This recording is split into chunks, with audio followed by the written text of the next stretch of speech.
Hər vaxtınız xeyir olsun uşaqlar. Ümid edirəm ki, işləriniz, səhhətiniz qaydasındadır.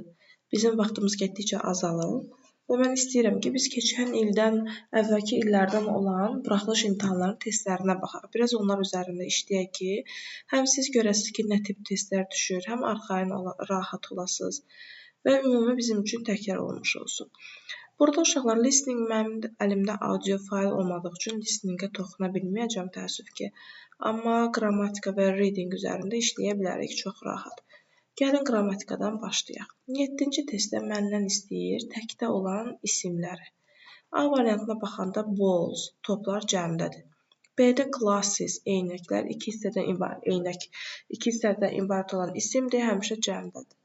C variantında hər ikisi təkdir. Meal təkdir, flower təkdir. D-yə baxsam monkeys cəmdədir, Y-yə baxsam tools cəmdədir. İndi keçirik 8-ci testə. 8-dən bizdən nə istəyir? Modal feillər.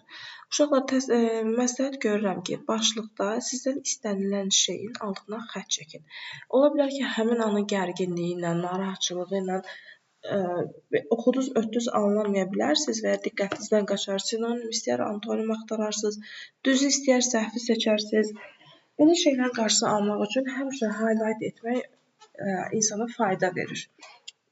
Gözünüz görür, diqqətiniz çəkir və onu algılamağınız, qavramağınız daha asanlaşır. Modal test işləyərkən uşaqlar, modal feilləri axtararkən birinci strukturdan gedin. Məsələn, 3-cü testə baxsam, 3-cü varianta baxsam, burada have-in to-su yoxdur. Ona görə 3-ü siləcəm. Baxın, avtomatik mənim 3 variantım getdi, düzdürmü? İndi geri qalanın hamısı strukturu düzdür. Have to-nun sualın inkarına köməkçi ilə veribdir. Ought-un to-su var, should-un yanında, must-un yanında to yoxdur, düzdür. İndi geri qalan şeyləri biz uşaqlar mənaya görə baxacağıq, tərcümə edib baxacağıq. Deyir ki, onların bugün dərsləri yoxdur. Bugün dərsi olmayan uşağı səhərin gözü açılmamış oyatmağın mənası da yoxdur. Onların məcburiyyəti yoxdur ki, tez dursunlar, düzdürmü? Ona görə mən burada inkar işlədəcəm. The kids don't have to get up early. The kids shouldn't get up early. Onların erkən qalxmasına gərək yoxdur. Ona görə də 1-4 mənim düzgün variantım olacaq. 9-a baxıram, məndən nə istəyir? Passive voice, yəni məchul növ. İlk olaraq uşaqlar yadımdan çıxmasın deyə tez bazar burada düsturumu yazıram. Passive voice-un düsturu nə idi? To be üstəgəl P2, düzdürmü? Sonra nəyə baxmalıyam? Burada işi icra edən, yəni mübtəda yoxa çıxmalıdır ki, mənim cümləm məchul olsun, düzdürmü? Onlar imtahan götürdü, kimin imtahan götürdüyünü bilməməliyəm. Ona görə baxın, C variantını siləcəm. Burada mübtədanı olduğu kimi saxlayıbdır. Bu mənim işimə yaramır.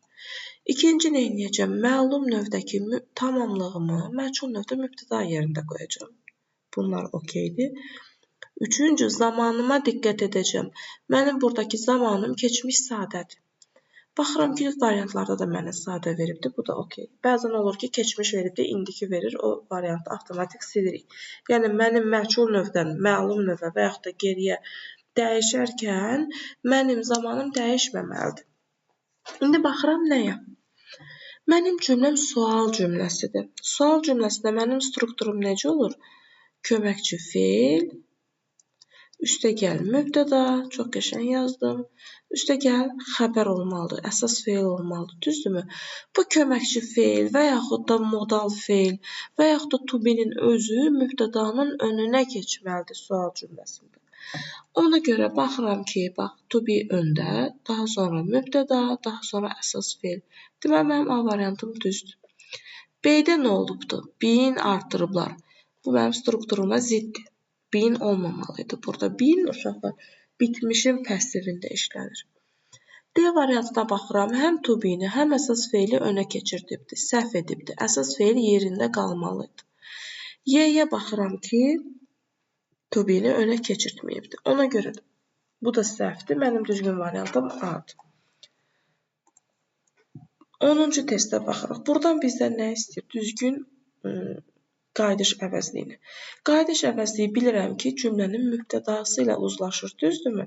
Mübtədam, the children, kim? Onlar. Deməli, mənim qayıdış əvəzliyim olacaq 3-cü şəxsin cəmində. 11-ə baxıram. Məndən düzgün exclamatory sentence, yəni nida cümləsini istəyir. Nida cümləsinə diqqət etməm gerəkən nə idi uşaqlar? Birincisi söz sırası. Nəqli cümlədə olduğu kimi olmalıdır. Yəni mübtəda üstəgəl xəbər olmalıdır. Ona görə 2-ni silirəm. Görürsünüzmü? To be-ni önə keçirdim. 2 səhvdir. Getdim 2-ni. Üçüncü nə olmalıydı? What-la article olmalıydı. Əgər isim sayılan təkdirsə, how-da da z olmalıydı. Düzdürmü? Mən bunları keçmişəm. Burada baxıram ki, what a clever dog it is. Struktur düz, article-ını verib, ismini tək sayılmayan düppədüz. 3-ə baxıram. How, baxın uşaqlar. Buradakı article ismin önündə olmalıdır. How clever the dog is. Buradakı əvəzlik də artıqdır. Ona görə 3-cü cümləm səhvdir. 4-ə baxıram. How clever the dogs are. Baxın, eyni şəkildə yuxarıda dedim ki, clever öndə olmalıydı. Article ismin önündə olmalıdır və əvəzlik olmamalıdır. Deməli, 4 düppədüz. 5-ə baxıram. Görürsünüz, ismi keçirdib önə, sifətin də qarşısına verib article. Axı, mən bilirəm ki, article ismə aid olan kateqoriya nitq hissəsidir. Ona görə mən sifətin qarşısına article verə bilmərəm. Onu ismin qarşısına verməliydim. 5-ci cümləmdə səhvdir. Düzgün variantım oldu 1 və 4. Gəlirəm 13-cü sualda. Məndən nə istəyir? Düzgün zamanı istəyir. Zamanı tapmaq üçün mən nəyə baxmalıyam? Zaman göstəricisinə. Ago bilirəm ki, keçmiş sadə zamanla işlənir. Bu da B variantıdır. Bu indiki bitmiş, bu indiki davam edici, bu gələcək sadə, bu da indiki sadə. Mənə lazım idi keçmiş sadə, o da B variantıdır. 14-də baxıram ki, məndən düzgün sifətin dərəcəsini istəyir. Düzdürmü? Ona yenə göstərici axtaracağım. Zəni tapdım. Zən bilirəm ki, müqayisə dərəcəsinin göstəricisidir. Deməli, sadəni, üstünlüyü sildim. Qaldı mənim 2 dənə müqayisə. Bilirəm ki, tək hecalı sözlərin müqayisəsi üstünlüyü şəkkilçi ilə düzəlir, düzdürmü? Buna görə B düzdür. Amma həm more, həm də ER əlavə edə bilmərəm. Bu səhvdir. 15-ə baxıram. 15 nədir? Cümlə düzəltmə. Cümlə düzəltməni görən kimi uşaqlar strukturumu yadıma salmalıyam. Mənim cümlə söz sırası necə idi? Mübtəda, üstəgəl xəbər, üstəgəl tamamlıq, üstəgəl yer zərfi, üstəgəl zaman zərfi. Mən bu struktura uyan sözləri bu strukturda yazmalıyam. Baxıram ki, burada 2 dənə mübtəda var. He, bir də Mr. Reed. 2 dənə feil var. Arrived, bir də took. Düzdürmü? Hansının hansı ilə işləndiyini, hansı mübtədanın hansı xəbərlə uzlaşdırdığını görə bilmirəm. Hər ikisi keçmişdədir, hər ikisi 3-cü şəxsin təkindədir. Burada nə edə bilərəm uşaqlar? Məsəl üçün, fakt bilirəm ki, bunlar yanaşı işlənməlidir. Düzdürmü? Məsələn, took a taxi yanaşı işlənəcək. Düzdürmü? Taksi götürmək. Xəbərdən sonra tamamlıq gələcəkdir. Hara taksi götürdü? To the hotel ola bilər. Arrive to ilə işlənmir, düzdürmü? Ona görə 8 verdim. 7, 3, 8 yanaşı olmalıdır. Baxın, bunu sildim. Vapşı bir dənə 7, 3, 8 Y variantında var. İndi baxın. Gəlin işarələmədən baxaq ki, düz olacaqmı? When Mr. Reed arrived in Britain, bəli, arrive'dan sonra in sözünüz işlənir. He took a taxi to the hotel. Baxın, düppədüz. Y variantı düzdür. Bir mübtəda, bir xəbər olanda tapmaq daha asandır uşaqlar. Birbaşa mübtəda xəbəri yanaşı qoyuram, tapıram. Amma burada mənim cümləm mürəkkəb cümlədir. Hansı ilə hansını uzlaşdırdı, bilmədim. Sözünün, daha doğrusu bağlayıcını başdan mı verdi, ortadan mı verdi, bilmədim. Ona görə faktiki bildiklərimi götürürəm ki, məsələn, taksi çağırmaq took a taxidir. Taksini hara çağıracaq? To the hotel. Düzdürmü? Bunu bildim. Arrive məsələn in ilə işlənir. Arrive in Britain. Harasa çatdı. Xəbərdən sonra yer zərfi gələcək. Artıq burada tamamlıq yoxdur. Bunları biləndən sonra mənim üçün tapmaq çox asandır. Lap oldu ki, tapa bilmədiniz və yaxud da bir variant tapdınız, əmin olmursunuz. Uşaqlar, mən sizə tövsiyə edirəm ki, bu make-up sentence uzundursa, qarışdırırsınızsa, sözbəsöz yazın.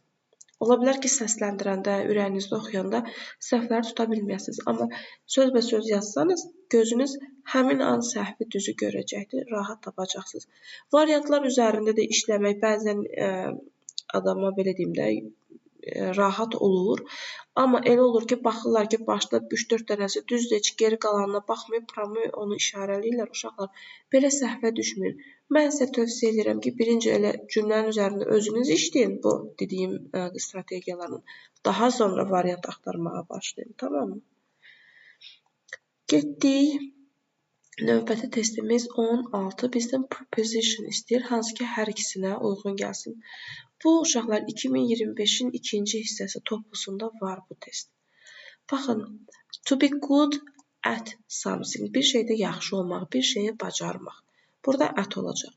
Nə isə üzərində işləmək deyəndə work on da verə bilərək, work at da verə bilərək. Mənə indi hər ikisi üçün uyğun olan istəyir deyə mən at götürəcəm. 17. Bu, mübtəda xəbər uzlaşmasıdır. Mən bilirəm ki, mənim mübtədam hansı kateqoriyadadırsa, daha doğrusu hansı kəmiyyətdədirsə, təkdirsə tək işlədəcəm, cəmdirsə cəm xəbər işlədəcəm. Furniture sayılmır, düzdürmü? Sayılmadığı üçün mən onunla tək xəbər işlədirəm. Bilirəm ki, sayılmayan isimlərin xəbəri həmişə təkdə olur. 18-ə baxırıq, bizdən düzgün conjunction istəyir.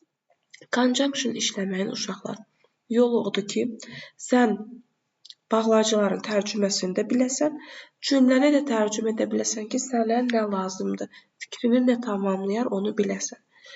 Deyir ki, mən səninlə gedə bilmərəm, mən məşğulam.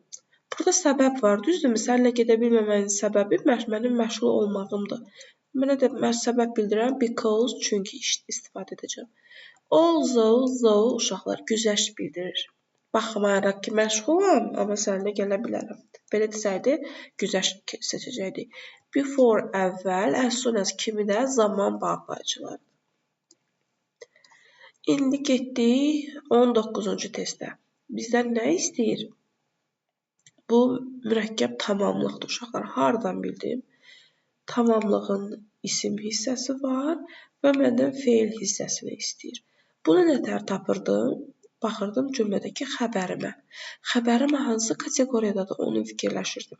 Bilirəm ki, mürəkkəb tamamlıqda 2-3 kateqoriyam var idi, düzdürmü?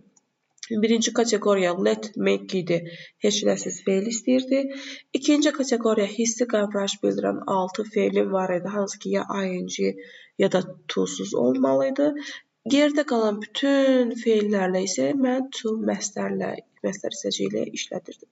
İndi ask 3-cü kateqoriya olduğu üçün Y variantı seçəcəm. 20-ci testə baxırıq. Bizdən düzgün sual cümləsini istəyir. Sual cümlələrini keçəndə nə demişdik? Mübtəda və mübtədanın təyinində sual verərkən söz sırası pozulmur. Köməkçi modal to be önə keçmir. Amma digər nitq hissələrində sual verəndə mütləq köməkçi və yaxud da modal və yaxud da to be-nin özü mübtədanın önünə keçməlidir. İndi gəlin baxaq. A variantında mübtəda, sonra köməkçi veribdir. Halbuki əvvəldə olmalıydı. B-də heç köməkçi yoxdur. C-də köməkçi, üstəgəl mübtəda, üstəgəl əsas feil, düppədüz variantdır. D-də isə köməkçi veribdir, amma həm əsası, həm köməkçinin mübtədanın önünə keçirdibdir. Olmaz. Əsas feil olduğu yerdə qalmalıydı. Y-də yenə köməkçi yoxdur. Gedirik 21-ci test. Bu sodu ayıdır. Mən burada diqqət etməliydim nəyə? Birincisi baxmadım ki, cümlə təsdiqdədirmi, inkardadır. Bu cümlə təsdiqdədirsə, mən avtomatik olaraq inkarda olanları silirdim. Ona görə 1 və 3 düz olacaq. İndi burada rahat seçdim uşaqlar. Başqa hallarda zamanı da diqqət etməlisiniz ki, bunları eyni zamanda olmalıdır. Yəni, mən təsdiq cümləm eyni zamanda olmalıdır. Bunu baxıram ki, keçmiş zamandadır. İndiki zamanda olsaydı S olardı, düzdürmü?